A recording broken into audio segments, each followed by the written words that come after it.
Müzik kadar sohbeti de severiz. GTR Müzik Podcast'ine hoş geldiniz. Keyifli dinlemeler.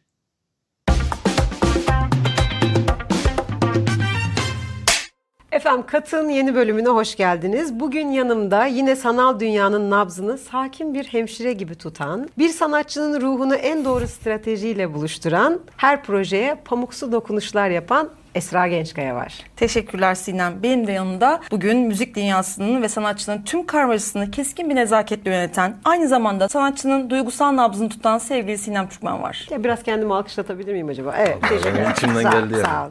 Bugün masada sesiyle ruhumuzu dinlendiren ama sorularımızla biraz terleteceğimiz modern müziğin en duru ve en sarsıcı kalemlerinden biri Fikri Karayel var. Fikri Bey hoş geldiniz. Hoş bulduk. Hoş bulduk hanımefendiler. Çok teşekkür ederim. Hoş geldin. Sinem senin için duru dedi ama ben birazdan ne fırtınalar kopacak çok merak ediyorum. Şöyle de bir anekdotu anlatmak istiyorum. Ölümlü Dünya'nın 1. bölümünde sinemada bir yandan koltuktan düşerken bir ara Sarp'la Doğu'nun böyle tren yolunda bir yürümediği bir sahne vardı ve oradan bir melodi çıktı. Allah'ım dedim ne oluyor bu ne falan derken ve filmden çıkar çıkmaz hemen paylaştım ve Fikri'yle o günden beri konuşuyoruz. Çok teşekkür ederim. Büyük hayranıyım. Hoş geldin. Şazamanın arkasına hemen ben de seni hayat falan diye böyle değil mi? Evet. Şey çıktı.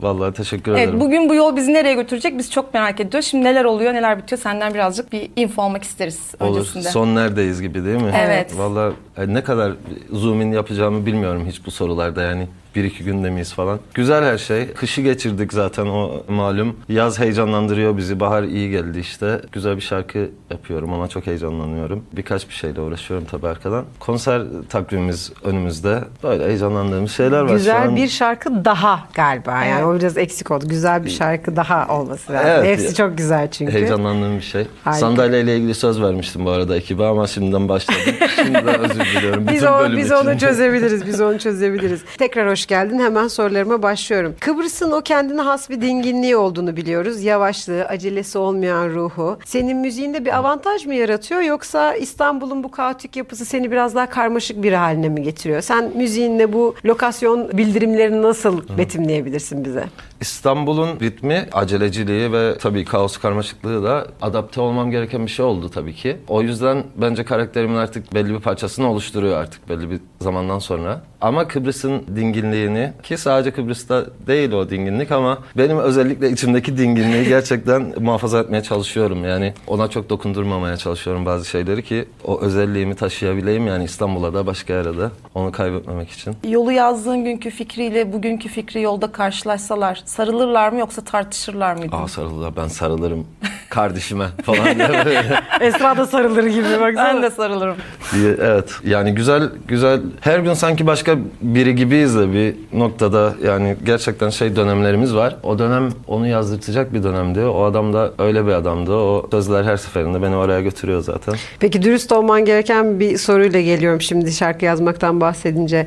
Aşk mı daha çok yazdırıyor sana yoksa kaybetmek mi? Hangisi? Zor çünkü eşit olabilirler yani. Aşık olduğum zamanlarda hemen kaleme sarılırım yani. O yüzden net yazdırır. Kaybettiğim zamanlarda da hemen kaleme sarıldım. O yüzden o da yazdırıyor ama herhalde aşk diyeceğim. Çünkü kaybettiğin şey aşkın sonuysa zaten yazdırıyor yine. O yüzden yumurta tavuk gibi. Yani yol şarkısını yazan Fikri ile Fikri karşılaştığı zaman cebinde her zaman bir kalemi var demek oluyor. Evet, muhtemelen. Peki senin için en iyi şarkıyı yazdığın an mı daha tehlikeli yoksa hiçbir şey yazamadığın an mı? Tehlikeli derken? Yani hangisi seni korkutur? En iyi şarkımı bugün yazdım dediğin an mı korkutur yoksa artık hiçbir şey yazamıyorum dediğin an mı? O korkunç bir şey. Artık bir şey yazamıyorum. İllüzyonu, düşüncesi, blokaj. O çok korkunç bir şey herhangi yazan biri için. Bence de. Beni çok mutlu ediyor. Ben bir şey yani yeni bir şey yazdığımda yani hayatımın en mutlu en heyecanlı olduğum anıdır benim. Yeni bir şeyi yazıp bitirdiğimde hele böyle daha kimse bilmezken yani bir şey var şu an ve kimse farkında değil. O en heyecanlı en mutlu olduğum andır. Biz de ilk dinlediğimiz anda aynı heyecan yaşıyoruz. Peki hayatını tek bir şarkınla özetlemen gerekirse o şarkı hangi şarkın olurdu? Zor zamanlar. Ya bizde hep zamanlar zor ya. Bu nasıl olacak acaba? Bugün müzikle seni en çok rahatsız eden şeyi merak ediyorum. Çünkü biz biliyoruz ki birçok müzisyen arkadaşımızla ilgili işte algoritmanın yön verdiği zevkler var artık. Aslında bizi bir şekilde bir şeyleri beğenmeye iten, insanları keşfetme noktasından uzaklaştıran, biraz daha ben buradayım dedirten bir algoritma yapısı var. Bu bağlamda sence bugün bir şarkının iyi olması mı daha önemli, yoksa doğru zamanda, doğru algoritmayla, doğru planlamayla yapılan eser bilinci mi? İkincisi bence sektör için özellikle pazarlama tarafında olan insanları çok ilgilendiriyor. Üretici tarafı oraya kapıldığında ben üzülüyorum herkes adına, dinleyici için de. Birinci taraf yani hani birazcık daha sanatsal taraftan yaklaşmaya devam ediyorum ben açıkçası. Dinleyici olarak da öyle. Ama çok sanatçı var bildiğimiz, yani mecburen bazı dengeleri tutmak zorunda olan, mecburen ayakta kalmak için ya da görünmez olmamak için algoritmaya sarılan da çok insan var. Bu da anlaşılabilir bir şey ama dediğin gibi belki de üretkenliği bazı yerde blokluyor da olabilir. Olabilir. Zor zamanlar Fikri. Zor zamanlar, evet. Birazcık amacını aşmış olma tehlikesi oluyor şey. Tabii ki o stratejilerden bence faydalanmak lazım bir şarkıyı çıkarırken. Dönemine, zamanına uygun olsun, dinleyici kitlesine uygun olsun, geçerli olsun yani çıktığında. Pazarlaması da daha kolay oluyor, duyulması da ve insanlar daha çok zevk alıyor doğruya doğru. Bir de belki de o illüzyondan da biraz kaçmak lazım. Yani daha gerçekçi olmak lazım. Çünkü biz biliyoruz ki senin de dinleyiciyle aranda gerçek bir bağ var. Tatlı bir bağ var. Seni takip eden dinleyicilerin o duygu gerçekliğine ikna oluyorlar, hissediyorlar, içinde varlık gösteriyorlar falan. İnşallah. Bir de bize empoze edilen böyle tuhaf bir sanattan uzak bir başarı şeyi var. Yani çok başarılı olduğu için dinlenmeliymiş gibi davranılan bir durum var. Gerçekten biraz dengede tutmak lazım galiba ikisini, senin dediğin gibi. Yani evet. Zor. Bu bağlamda bir şey soracağım ben. Tekrar konuştuk ve yine zora bağlı. Yine zor ama. Aynen, yine zor Ama ama. zor. Arkadaşlar bakın, sanıldığı gibi değil. Hiçbir şey o kadar kolay olmuyor. Her şey çok zor. Her şeyi takip etmek zorunda sanatçılar. Hissedecek, ayrılacak, aşık olacak, hüzünlenecek, paylaşacak, yanındakinin saçını düzeltecek. Buradaki yönetmen arkadaşlarım bile her şeye karışıyorsunuz ya. Her şeyimiz zor bizim. Hiçbir şey kolay değil ama hepsinin üstesinden geliyoruz. Pardon Esra Hanım, yine şey yaptım. Beni kesiyorsunuz ama olsun. Öyle. Yani ne yapalım? Öyle. Bu söylediklerimiz bağlamında dinleyici mi değişti yoksa sektör mü dinleyiciyi dönüştürdü sence? Bu algoritma çıkmazı, işte önümüze sürülen, o keşfete düşen müzikler artık bir ürün mü müzik, bir şarkı, müzik eseri? Bence bizim sektörümüzün olmasa bile herhangi bir şey pazarlayan, temizlik ürünü pazarlayan sektörden bile çıkmış olabilir fikir buraya gelene kadar. Ya, sosyolojinin bilmem neyin yani zaten yaptığı çalışmalar, insanların grup halinde nasıl bir şeylere tepki verdiğini falan gittikçe daha çok öğrendik de nerede kullanacağımızı Doğru bilmiyoruz sonradan herhalde. genişlettik. Bence bizim sektör de onun parçası oldu. İnsanlar da pozitif yanıt verdiği için tabii ki. Devam etti. Bence çok kalıcı olacak gibi geliyor bana. Sürü psikolojisi birazcık. Ki orada daha rahat olan insanlar da var. Bir grubun bir parçası olarak hareket ederek, değil mi? Daha güvende hisseden falan insanlar var. Peki hepsinin sonunda böyle elinde bugün sihirli bir değneğin olsa, böyle bir pelerinin de var. Öyle havalı da bir gün. Bu sektörde, bizim müzik sektöründe ilk silmek istediğin, ilk düzeltmek istediğin şey ne olur? Çünkü çok uzun yıllardır sektördesin aslında. İsim veririm. Magazinden kaçmaya çalışırken falan. Ne olur silmek istediğin şey? Bilmem, herhalde gençlere biraz daha açık olsa, Türkiye için konuşuyorum özellikle. Burada birilerinin önemli sayabileceğimiz herhangi bir müzik yörüngesine girmesi bayağı zaman alıyor. Fark ediyorsanız bizdeki yaşlar çok daha yukarıda dışarıya göre. Genç yıldızlarımız çok az bence. Bence onu değiştirsek yeterince bir şey katar sanki gibi geliyor bana burada. Evet. Biraz uzun vadeli bir işbirliği olduğu zaman sektörde seni kabul ediyor gibi. Evet. Yani pop-up değerleri oluyor. Bugün var ve yarın yok. Değerler çıkıyorlar ve kayboluyorlar zaman zaman. Evet. Ama sürdürülebilir bir şey olması için sanki sektör senin böyle çok uzun yıllar orada olman gerektiği ve hala dinamik de gözükmen gerektiği Tabii. gibi bir yerde tutuyor. Popüler müzik kültürünün tam ortasındasın ama bir yandan da dışında gibisin. Yani o bütün o popülerliğin o ritmine ayak uydurmaya çalışıyorsun, görüyoruz ama ben seni orada o popüler kültürün içerisinde kaybolmuş bir fikir olarak görmüyorum. Böyle hep bir mesafen var oraya gibi hissediyorum. Dinlerken de seni. Bu bilinçli bir strateji mi? Benim fikrimi hani sorduğum için söylüyorum. Sence bu senin bir bilinçli yapmış olduğun bir strateji mi, yoksa sadece ben müziğimi yapıp geçmek istiyorum niyetinde mi ilerliyorsun? Yani zamanla dönemine göre hareket etmeye çalışıyorum. Bazı şeyleri yürüyüşümün parçası olarak sayıyorum. Bazı prosedürlerim var galiba oluşmuş olan. Tabii ki duyulabildiği kadar duyulsun peşindeyim bütün ürettiğim her şey. Ben de görünür olmayı seviyorum. Tabii ki alkış bağımlısıyız hepimiz yani. Böyle oldu. Yani benim yapmak istediklerimle yapmış olduklarımız böyle bir şey getirdi. Bazen daha fazla görmek istiyorum, bazen daha az görmek istiyorum. Esasında çok düşündüğüm bir şey değil. Yani daha çok çıkardığımız işlerle alakalı, işte bu ne kadar görünebilir, kılabiliriz diye şey yapıyoruz ama kendimi hiç yani kişisel olarak o ambalajın içinde görmedim. Doğru bir tespit yapmışım o zaman birazcık. Sen Fikri'yle ilgili zaten Fikri'den daha çok şey biliyor gibisin Evet, yani. ben- Ama büyük fanıyım. Evet, Yani yapacak bir şey yok. farkındayım büyük Ben de fan seni olduğunu. çok seviyorum. Teşekkür ederim. Bugün Fikri Karayan müzik yapmıyor olsaydı ve bir ofis ortamında çalışıyor olsaydı hangi dosyaların arasında ya burada benim ne işim var derdi. Yani başka bir kariyer planlaması olsaydı Fikri ne iş yapıyor olurdu? Nereye daha yakındı? Kuru temizle falan.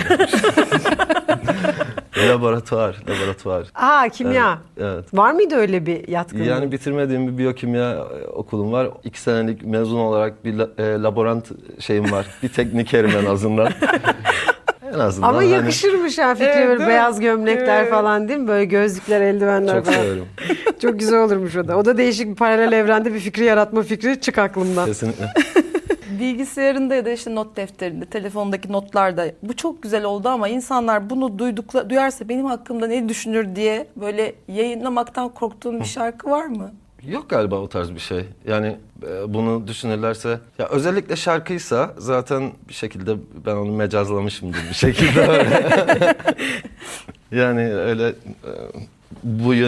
bu yönümü görmesinler ya da işte fazla söyledim falan öyle bir şey yok. Sözlerde. O zaman diğer yönlerinden böyle girmişken oraya sahnede seni görenler ve seni tanıyanlar bizler de keza böyle naif, beyefendi bir duruşu ve bir sempatisi olan biri olarak görüyoruz. Peki Fikri Karayel trafikte önüne biri aniden kırdığında ya da bir organizasyon aksadığında bir canavara dönüşüyor mu? Ya da öyle bir şeyi var mı? Başka bir fikri var mı hayatımızda? Kafa sallıyor. Çok yani. Menajerlerimize dönüyoruz. Yani sakinlikle halletmeye çalışıyorum ben genelde her Yani şeyi. camı açıp böyle zzz falan. Yani neden beyefendi falan gibi mi oluyor? Yoksa böyle içeride hiç camı bile açmadan mı devam Yaratıcı ediyor? bir düşünce. Bazen vokal, bazen içimden. Yepyeni bir dünya.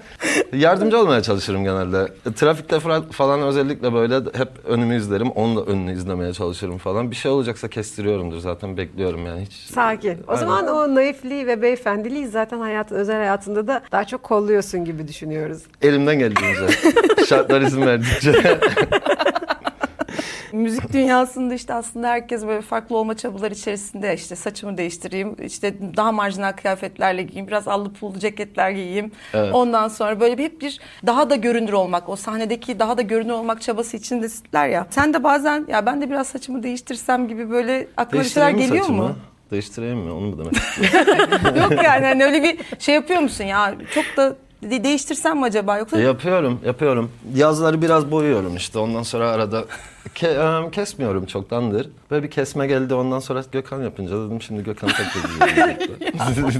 Bir kesme geliyor, bir kurtulayım istiyorum. Bilmiyorum sizin onun arkasındaki hikaye neydi. Ama bazen kurtulasım geliyor saçlardan. Biraz fazla gelebiliyor bazen. Bizde devamlı bir hikaye var. Hikaye bitmiyor Zaten, ki bizde. zaten. Yani şimdi bıyık bırakalım, biraz ince bıyık bırakalım, biraz İnanılmaz. kalın bıyık bırakalım falan. Mandıraka'ya kadar böyle bir yolculuğumuz var bizim. Kesinlikle icon. Ama Fikri'de genel olarak şey var. Fikri'nin yanında Fikri'nin dedikodusu var. Fikri hiç yaşlanmayacak biri gibi. Evet değil mi? Ya hep genç hani. Aynı böyle ama yani. 25'inde kalacak ve orada biri gibi. Değil mi? Evet. Öyle bir Kesinlikle. beden dili falan. Beyefendiliğe yoruyorum ben şu anda. Teşekkür ederim. Biraz bir çocuksuluk da var galiba. Benim şeyim de karakterimde var böyle biraz. Hep vardı yani. O gitmedi işte. Ama şey böyle hep yani gözlerin içi hep gülüyor. Yani hiç ben daha başka türlü görmedim seni. Güzel. Evet, sizinle alakalıdır o. Yani Ne? beraber olduğumuz ortamlarla iyi. ilgilidir. Müziğe ilk başladığın, o gitarı ilk eline aldığın güne gidelim. Bugünkü fikri o çocuğun kulağına eğilip şunu sakın yapma diyeceği şey ne olur? O senelerde duymam gereken şeyler pozitif şeylerdi. Özellikle başlarda yani daha çok herhalde gitarla alakalı hayatıma başlarken yani pozitif şeyler duymak lazımdı. Çok da negatif bir şey duymadım ama çok kötü yorumları takma ne bileyim kendine güven. Güzel olacak falan spoiler verirdim. herhalde. Sevecekler seni yani falan gibi. Zaten niye sevmesinler? Sevdiklerini hissedeceksin, rahat ol Yani falan. müzik müthiş bir istikrar meselesi yani. Ne kadar istikrarlı olursan o kadar da bir sadık dinleyici kitlesi oluşuyor galiba. Sen de Evet. onu çok güzel yakaladın gibi gözüküyor burada.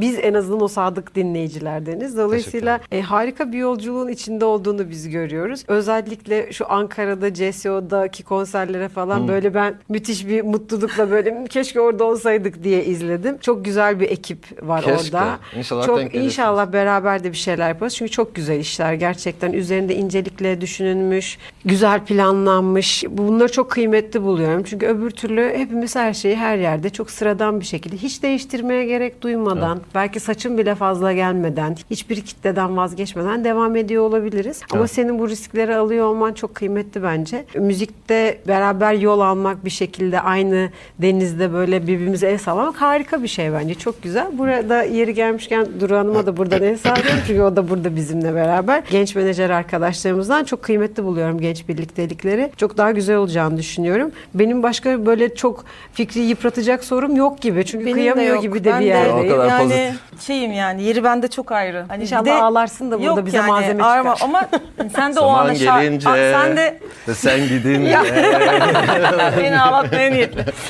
Yani sen de biliyorsun benim ilk o ana da şahit olduğum için söylüyorum. Mahmut Orhan'ın evinde bir baktım kapıdan Fikri giriyor ve ben hayatımın en mutlu günlerinden birini yaşadım. Bir de geldi yanıma Kuzeni oturdu. gelmiş gibi. Bir de geldi yanıma oturdu. Yani bütün gece Fikri'yi dinledim. Aytaç'ın doğum günüydü değil mi? Aytaç Kart'ın Aytaç'ın- doğum günüydü. Ona da Aytaç'ın buradan doğum selam günüydü. olsun. Evet, Mahmut'un herkese. evet tatlı bir günüydü o gün. Bütün çok gece güzel. hamakta sallanıp Gökhan'la Fikri şarkı söylüyorlardı ve ben de arada eşlik ediyordum. Sen o sırada içeride uyuyordun. Ben uykum geldi mi uyurum arkadaşlar. Yaşlı başlı insanım ben güzel. yani. Uyurum. Öyle bir O tadım yüzden var. benim için Fikri'nin yeri çok ayrı. Severek dinliyorum. Bazı dönemlerimde yol gösterici bile oldu şarkıların. O yüzden mutluyum yani seninle denk geldiğim için. Ne mutlu bana. Yani bunları duymak çok güzel. Bu arada ben de yani o paralel yolculuğa aynı zamana denk gelmiş olmamız, aynı şehirde, aynı dediğin gibi gemilerden el sallıyor olmamız benim de çok keyif aldığım bir şey. Hep de böyle güzel hatıralarımız oluyor zaten. Evet, kesinlikle. İyi ki varsınız yani siz de. Ben Sen de sen yaparsın. son cümlene girmeden arkadaşlar Fikri Karayel'in sayfasına girip onun konserlerini takip edip onun konserlerine gidin. Gidemediğiniz her gün ben daha fazla üzülüyorum. Çünkü ben gitmek istiyorum. Gidemediğim her gün ben kendimi üzüyorum. Sizin için de üzülemem. O yüzden bu konserleri kaçırmayın. Bu kıymetli zamanlara tutunun. Güzel günlerimiz olacak. Zor olan her şeyin üstesinden gelebiliriz. Bence bunu yapabiliriz. Bugün Fikri Karayel bizimle beraberdi. Teşekkür ederiz Fikri. Büyük keyif. Bize gelip sabahın bu kör saatinde yollara çıkıp bizimle kahve içmen, bize sohbet etmen, insanları seni biraz daha tanıyor olmasına fırsat vermen bizim için çok değerliydi. Teşekkür ederiz. Son sözü söylemek üzere. Çizgilerimi yalnız bırakmayan sınır ötesi arkadaşım, Bluetooth'ların kralı sevgili Esra Gençkaya'ya sözü bırakıyorum. Ağlamam öyle. Komedi Yok. filmine gidip ağlayamazsın yani. Evet. O komedi filmine gidip ağlamak da nedir ya? Yani bir önceki sahnede koltuktan düşmüşsün gülmekten. Zaman gelince Hadi falan diye. Şurada bir piyanomuz var. Belki Tutsun bize... bölüm tutsun. Evet. Anladığınız üzere Fikri'nin benim hayatımda ayrı bir yeri var. Yaklaşık 8-9 senedir aralıksız olarak dinliyorum. O yüzden de çok mutluyum onu dinlediğim için. Bazı şarkılar bitiyor, bazı programlarda bugünkü olduğu gibi bitiyor ama hisleri baki kalıyor. Biz bugün bu enerjiyi burada mühürlüyoruz. Çünkü katta tadını çıkarmaya devam ediyoruz. Görüşmek üzere.